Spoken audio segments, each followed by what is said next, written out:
Hello friends, जय माता दी। कैसे हैं आप सब दोस्तों। एकादशी का व्रत यानी मोक्ष की प्राप्ति का सबसे सरल मार्ग, और एकादशी हर महीने में 2 बार आती है। और जो ये एकादशी आई है 2021 की दूसरी एकादशी है और महा एकादशी है। सकट चौथ हो, मकर संक्रांति हो, इसके बाद ये जो षटतिला एकादशी आई है ये महा एकादशी मानी जाती है। माघ माह के कृष्ण पक्ष की एकादशी जो षटतिला एकादशी के नाम से जानी जाती है।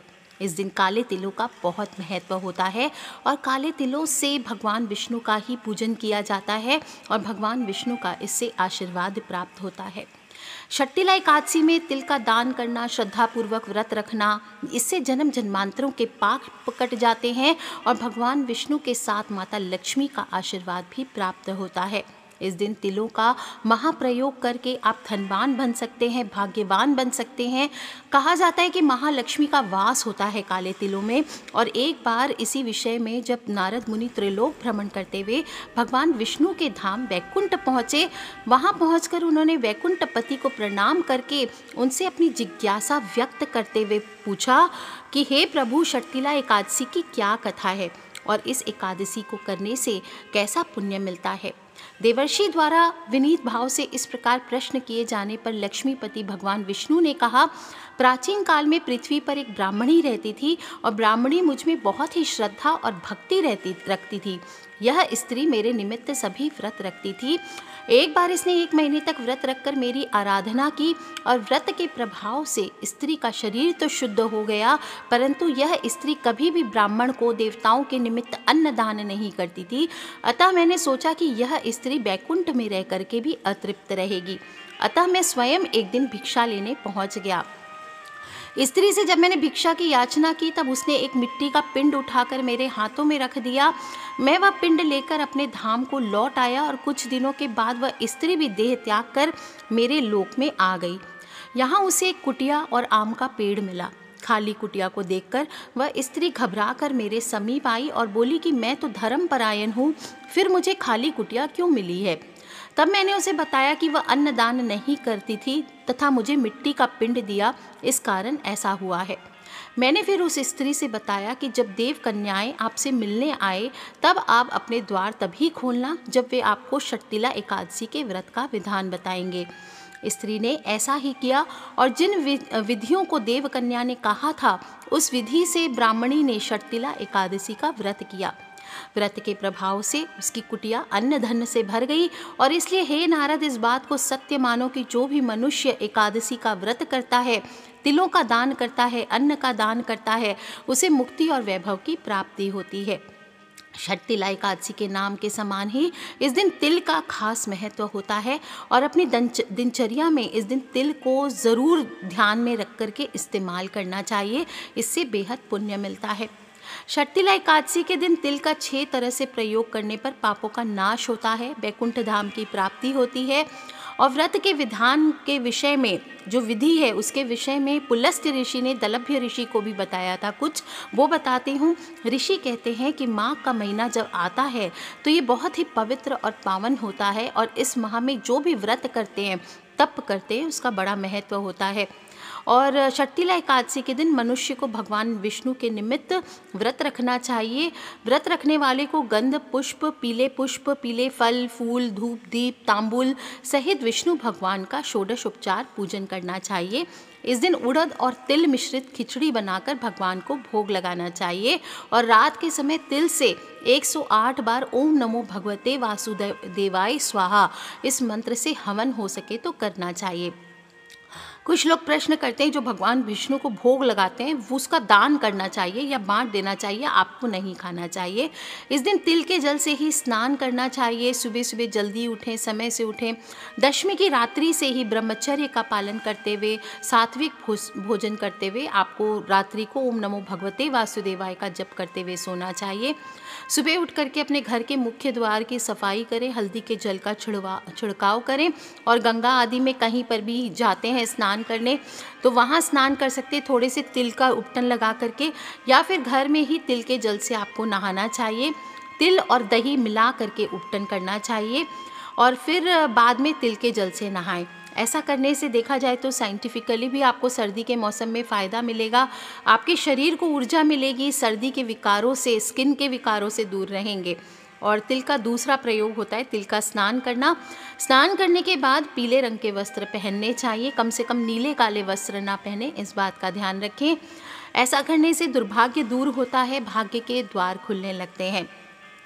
इस आस्था है कि छठीला एकादशी के दिन जो भी व्रत करके इस तरह से जो तिलों के उपाय करता है उसको वाचिक, मानसिक और शारीरिक पापों से मुक्ति मिलती है। स्नान के बाद एक चुटकी काला तिल ले लीजिए, दूध ले लीजिए और जल में मिला करके तांबे के लोटे से सूर्य देव को अर्पित करना चाहिए।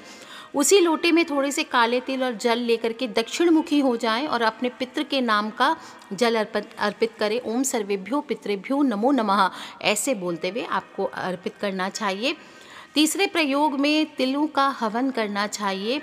5 मुट्ठी तिल लेने आपको, काले तिल, और 108 बार ओम नमो भगवते वासुदेवाय इस मंत्र का जप करना है और फिर आहुति देनी है। आपको आहुति हवन पात्र में थोड़े से गोबर के कंडे जला लीजिए, थोड़ा घी, थोड़ा कपूर, थोड़ा गुड़ और थोड़े से काले तिलों से हवन करें। इससे कहा जाता है मरण उपरांत आपको मोक्ष की प्राप्ति होती है। तिल का चौथा प्रयोग आपको बता देती हूँ, वो है तर्पण करना। इसके लिए ब्राह्मण के साथ दक्षिण दिशा की ओर मुख करके खड़े हो जाइए और पितरों के लिए तिल से तर्पण करना चाहिए। इससे भी पितृ का आशीर्वाद मिलता है और आपके जीवन की अनावश्यक परेशानियाँ और बाधाएं दूर होती है। नहीं कर सकते तो जो मैंने सिंपल उपाय बताया, सूर्य को जल देते वक्त ही दक्षिण मुखी होकर के जल में तिल डाल करके अर्पित कीजिए, वो उपाय कीजिए, ये बहुत सर्वश्रेष्ठ होता है। इस दिन तिलों का दान भी करना चाहिए, ये 5वां प्रयोग माना जाता है। कहा जाता है, महाभारत में उल्लेख है कि जो भी मनुष्य माघ माह में ऋषि मुनि गरीबों इनको तिल का दान करता है वो कभी नरक के दर्शन नहीं करता है। कहते हैं कि जितने तिलों का आप दान करेंगे उतने हजारों सालों तक स्वर्ग में रहने का अवसर प्राप्त होगा। इसीलिए खूब सारा तिल इस दिन दान कीजिए, तिलकुट्टा आदि बना के। तिल वाला पानी पिएं, तिल का भोजन करें, तिलों की मिठाई बनाकर खा सकते हैं। तिल का 6वां प्रयोग जो होता है वो खाने में करना है। शाम के समय जो भी बनाएंगे आप, तिल उसमें ज़रूर डालें। नान आदि मिलता है होटल पे भी, तो उसमें तिल लगा के देते हैं ना, तो आप तिल किसी भी चीज़ में आप डाल करके भोजन बनाइए, भगवान विष्णु को भोग लगाकर इसका सेवन कीजिए। और पूजा में तिल युक्त फलाहारी रखना चाहिए। जो भी फलाहार आप बनाएंगे उसमें थोड़े से तिल डालें, सफ़ेद तिल डाल लीजिए। और ब्राह्मणों को भी तिल युक्त आहार आपको भोजन दान में देना चाहिए। साथ ही इस दिन काली गाय को भी काले तिल खिलाने चाहिए। रोटी पर थोड़े से काले तिल या रोटी में मिला करके काले तिल आप खिलाइए, आप देखिए कैसा चमत्कारी होता है। दोस्तों, जो लोग भी ऑफिस आदि जाते हैं वो लोग इस दिन पंचामृत में तिल डाल करके भगवान विष्णु का अभिषेक करें। अगर आपके पास मूर्ति आदि है तो इससे बहुत लाभ मिलता है, और नहीं हो तो तिल मिश्रित चीज़, कोई भी चीज़ आप भगवान विष्णु के सामने, ऐसे भी स्नान कराने लायक नहीं है, फोटो आदि है, तो आप सिर्फ तिल मिश्रित पंचामृत उनके सामने भोग रख दीजिए। बाद में उसे प्रसाद की तरह सपरिवार बाँट कर लेना चाहिए। जो भी स्टूडेंट्स हैं, छात्रों के लिए विशेष उपाय बताती हूँ। आज के दिन आपको निर्धन व्यक्तियों को तिल से बनी चीज़ों का दान ज़रूर करना चाहिए। कॉपी पेन आप स्टूडेंट्स को दे सकते हैं, साथ में थोड़े से तिल के लड्डू दान करें, इससे आपके बच्चे भी पढ़ाई लिखाई में आगे बढ़ेंगे।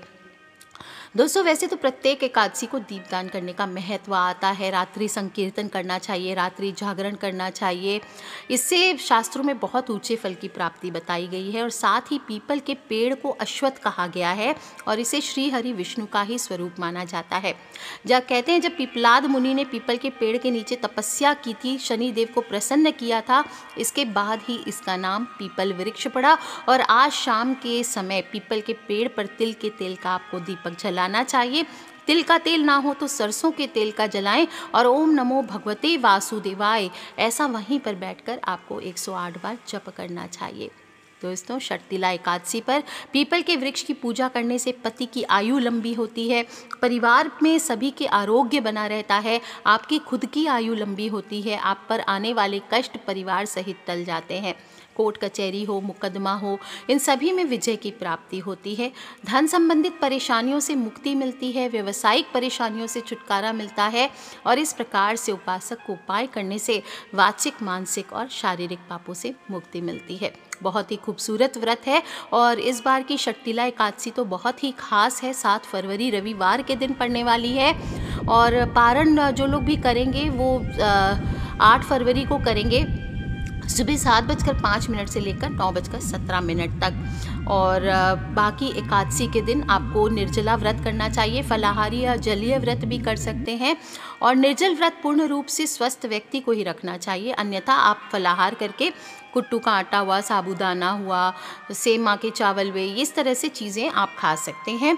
और या फिर सामान्य जो लोग हैं वो फ्रूट्स आदि खा करके दूध आदि के साथ भी या जलीय उपवास भी रख सकते हैं। जो लोग भी संतान प्राप्ति की इच्छा रखते हैं उन्हें इस दिन कृष्ण भगवान के बाल रूप और श्री नारायण की उपासना करनी चाहिए और हरिवंश पुराण का पाठ या विष्णु सहस्त्र नाम का जप करना चाहिए। ओम नमो भगवते वासुदेवाय, इसका भी जप करते रहे पूरे दिन। और सूरज देवता को जब आप जल चढ़ाएंगे उस समय ओम सूर्याय नमः, ओम भास्कराय नमः, ओम आदित्याय नमः, इस प्रकार बोलते हुए जल चढ़ाना चाहिए। इस दिन कुत्ते को भी रोटियां ज़रूर खिलानी चाहिए। 8 रोटी मीठी तिल डाल करके, काले तिल डाल करके और साबुत उड़द थोड़ा सा रख करके आपको उसके ऊपर काले कुत्ते को खिलानी चाहिए। या साबुत उड़द को पीस लीजिए, उसको आटे में मिक्स करके आपको रोटियां बना करके काले तिल के साथ खिलानी चाहिए।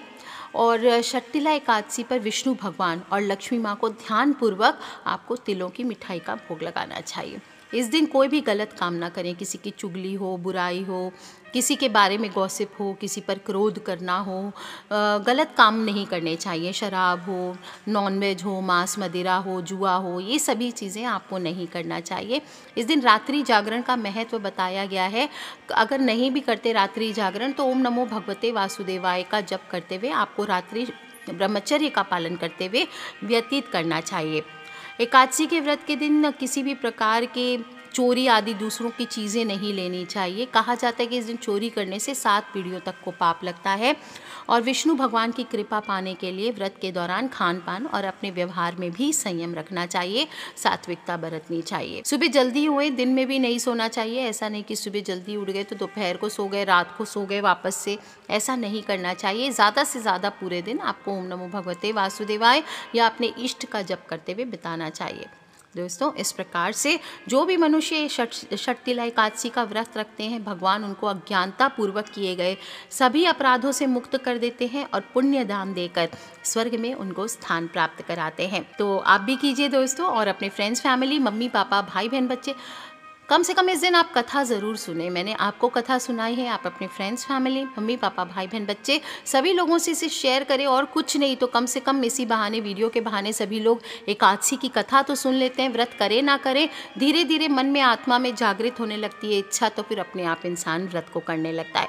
इसलिए किसी को भी पूजा पाठ के लिए फोर्स ना करें, जस्ट शेयर करें ताकि सभी लोग कथा आदि सुनकर के ज़्यादा से ज़्यादा इस दिन के महत्व को जान सकें, हमारे संस्कार, हमारा जो कल्चर है वो आगे जा सके। कर लीजिए उपाय दोस्तों, खिलखिलाते रहे, मुस्कुराते रहे, सब्सक्राइब करके रखें ताकि आने वाले वीडियो से आप और मैं कनेक्टेड रहें।